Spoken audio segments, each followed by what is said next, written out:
Greetings from Alva. Here we are for today's Daily Bible Bite. We are reading from the Old Testament and the New Testament. In the Old Testament, we're in the book of Exodus, and we're going to read chapters 22, 23, and 24 today. And in the New Testament, we'll read Matthew chapter 20 from verse 17 to the end, verse 34. So here we go, Exodus chapter 22, the giving of the law at Mount Sinai. So, more laws. Verse 1, chapter 22. If a man steals an ox or a sheep and kills it or sells it, he shall repay 5 oxen for an ox, and 4 sheep for a sheep. If a thief is found breaking in and is struck so that he dies, there shall be no blood guilt for him. But if the sun has risen on him, there shall be blood guilt for him. He shall surely pay. If he has done nothing, then he shall be sold for his theft. If the stolen beast is found alive in his possession, whether an ox or a donkey or a sheep, he shall pay double. If a man causes a field or a vineyard to be grazed over, or lets his beast loose and it feeds on another man's field, he shall make restitution from the best in his own field and his own vineyard. If fire breaks out and catches in thorns so that the stacked corn or the standing corn of a field is consumed, he who started the fire shall make full restitution. If a man gives to his neighbor money or goods to keep safe, and is stolen from the man's house, then if the thief is found, he shall pay double. If the thief is not found, the owner of the house shall come near to God to show whether or not he has put his hand to his neighbor's property. For every breach of trust, whether it is for an ox, for a donkey, for a sheep, for a cloak, or for any kind of lost thing of which one says, "This is it," the case of both parties shall come before God, and the one whom God condemns shall pay double to his neighbor. If a man gives to his neighbor a donkey or an ox or a sheep or any beast to keep safe, and it dies or is injured or is driven away without anyone seeing it, an oath by the Lord shall be between them both to see whether or not he has put his hand to his neighbor's property. The owner shall accept the oath, and he shall not make restitution. But if it is stolen from him, he shall make restitution to its owner. If it is torn by beasts, let him bring it as evidence. He shall not make restitution for what has been torn. If a man borrows anything of his neighbor, and it is injured or dies, the owner not being with it, he shall make full restitution. If the owner was with it, he shall not make restitution. If it was hired, it came for its hiring price. If a man seduces a virgin who is not betrothed and lies with her, he shall give the bride price for her and make her his wife. If her father utterly refuses to give her to him, he shall pay money equal to the bride price for virgins. You shall not permit a sorceress to live. Whoever lies with an animal shall be put to death. Whoever sacrifices to any god other than the Lord alone shall be devoted to destruction. You shall not wrong a traveler or oppress him, for you were travelers in the land of Egypt. You shall not mistreat any widow or fatherless child. If you mistreat them and they cry out to me, I will surely hear their cry. And my wrath will burn, and I will kill you with the sword, and your wives shall become widows, and your children fatherless. If you lend money to any of my people with you who is poor, you shall not be like a moneylender to him, and you shall not exact interest from him. If ever you take a neighbor's cloak in pledge, you shall return it to him before the sun goes down, for that is his only covering. And it is his cloak for his body. In what else shall he sleep? And if he cries to me, I will hear, for I am compassionate.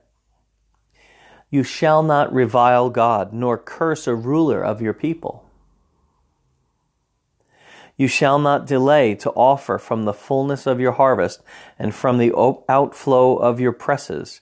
The firstborn of your sons you shall give to me. You shall do the same with your oxen and with your sheep, or for 7 days it shall be with its mother. On the 8th day you shall give it to me.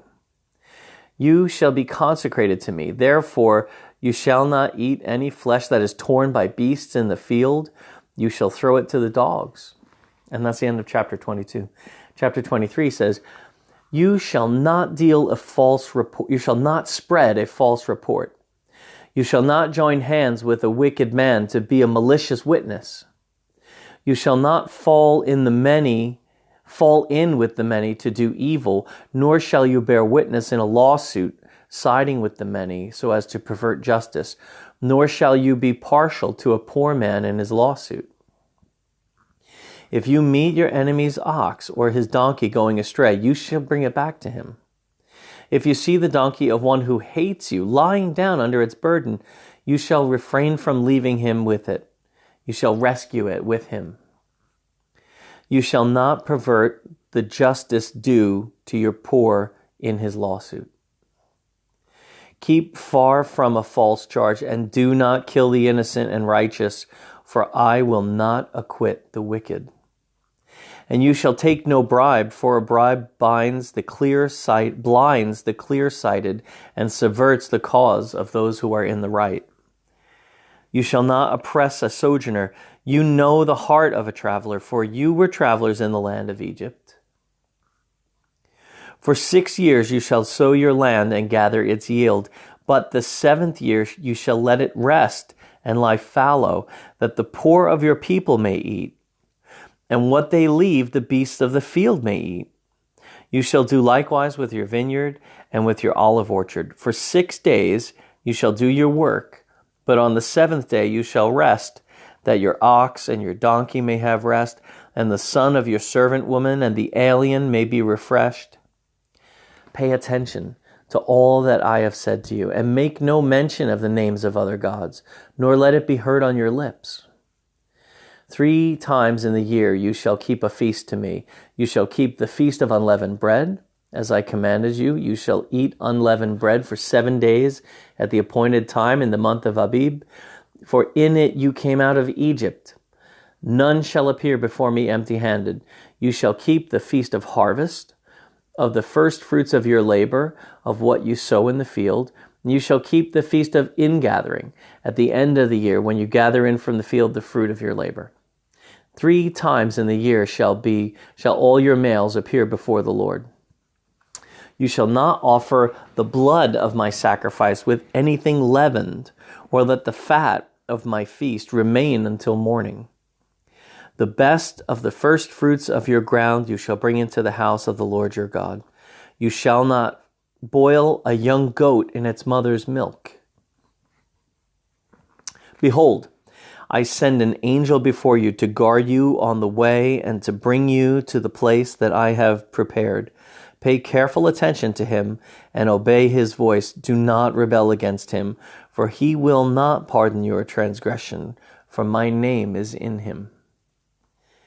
But if you carefully obey his voice and do all that I say, then I will be an enemy to your enemies and an adversary to your adversaries. When my angel goes before you and brings you to the Amorites and the Hittites and the Perizzites and the Canaanites and the Hivites and the Jebusites, and I blot them out, you shall not bow down to their gods, nor serve them, nor do as they do, but you shall utterly overthrow them and break their pillars in pieces. You shall serve the Lord your God, and he will bless your bread and your water, and I will take sickness away from you. None shall miscarry or be barren in your land. I will fulfill the number of your days. I will send my terror before you, and will throw into confusion all the people against whom you shall come, and I will make all your enemies turn their backs to you. And I will send hornets before you, which shall drive out the Hivites and the Canaanites and the Hittites from before you. I will not drive them out before you in 1 year, lest the land become desolate and the wild beasts multiply against you. Little by little, I will drive them out from before you until you have increased and possessed the land. And I will set your border from the Red Sea to the Sea of the Philistines, and from the wilderness of the Euphrates, for I will give the inhabitants of the land into your hand, and you shall drive them out before you. You shall make no covenant with them and their gods. They shall not dwell in your land, lest they make you sin against me. For if you serve their gods, it will surely be a snare to you. And that's the end of chapter 23. Now, 24, it's rather quick, and we're going to fit that in. Then he said to Moses, "Come up to the Lord, you and Aaron, Nadab and Abihu, and 70 of the elders of Israel, and worship from afar. Moses alone shall come near to the Lord, but the others shall not come near, and the people shall not come up with him." Moses came and told all the people all the words of the Lord and all the rules, and all the people answered with one voice and said, "All the words that the Lord has spoken we will do." And Moses wrote down all the words of the Lord. He rose early in the morning, and he built an altar at the foot of the mountain, and 12 pillars according to the 12 tribes of Israel. And he sent young men of the people of Israel who offered burnt offerings and sacrificed peace offerings of oxen to the Lord. And Moses took half of the blood and put it in basins, and half of the blood he threw against the altar. Then he took the book of the covenant and read it in the hearing of the people. And they said, "All that the Lord has spoken we will do, and we will be obedient." And Moses took the blood and threw it on the people and said, "Behold, the blood of the covenant that the Lord has made with you in accordance with all these words." And then Moses and Aaron and Nadab and Abihu and 70 of the elders of Israel went up, and they saw the God of Israel. There was under his feet, as it were, a pavement of sapphire stone, like the very heaven for clearness. And he did not lay his hand on his chief men of the people of Israel. They beheld God and ate and drank. The Lord said to Moses, "Come up to me on the mountain and wait there, that I may give you the tablets of stone with the law and the commandment which I have written for their instruction." So Moses rose with his assistant Joshua, and Moses went up into the mountain of God. And he said to the elders, "Wait here for us until we return to you. And behold, Aaron and Hur are with you. Whoever has a dispute, let him go to them." And then Moses went up on the mountain, and the cloud covered the mountain. And the glory of the Lord dwelt on Mount Sinai. And the cloud covered it for 6 days. And on the 7th day he called to Moses out of the midst of the cloud. Now the appearance of the glory of the Lord was like a devouring fire on the top of the mountains in the sight of the people. Moses entered the cloud and went up on the mountain, and Moses was on the mountain for 40 days and 40 nights. And that's the end of chapter 24, the book of Exodus. And now in the New Testament, in chapter 20 of the book of Matthew, here's where we see Jesus talking about things that are coming. As Jesus was going up to Jerusalem, it says in verse 17 of chapter 20, he took 12 disciples aside, and on the way, he said to them, "Look, we're going up to Jerusalem, and the Son of Man will be delivered over to the chief priests and the scribes, and they will condemn him to death, and deliver him over to the Gentiles to be mocked and flogged and crucified, and he'll be raised on the third day." Just in passing, he mentioned this. Verse 20 says, "Then the mother of the sons of Zebedee came up to him with her sons, and kneeling before him, she asked him for something. And he said to her, 'What do you want?' And she said to him, 'Say that these 2 sons of mine are to sit, one at your right hand and one at your left in your kingdom.' And Jesus answered, 'You do not know what you are asking. Are you able to drink the cup that I am able to drink?' And they said to him, 'We are able.' And he said to them, 'You will drink my cup. But to sit at my right hand and at my left hand is not mine to grant, but it is for those for whom it has been prepared by my Father.' And when the 10 heard it, they were indignant at the 2 others who got their mama to lobby for a job, right? So they were indignant at the 2 others. But Jesus called them to him, and he said, 'You know that the rulers of the Gentiles lord it over them, and their great ones exercise authority over them. It shall not be so among you, but whoever would be great among you must be your servant, and whoever would be first among you must be your slave, even as the Son of Man came not to be served, but to serve, and to give his life as a ransom for many.'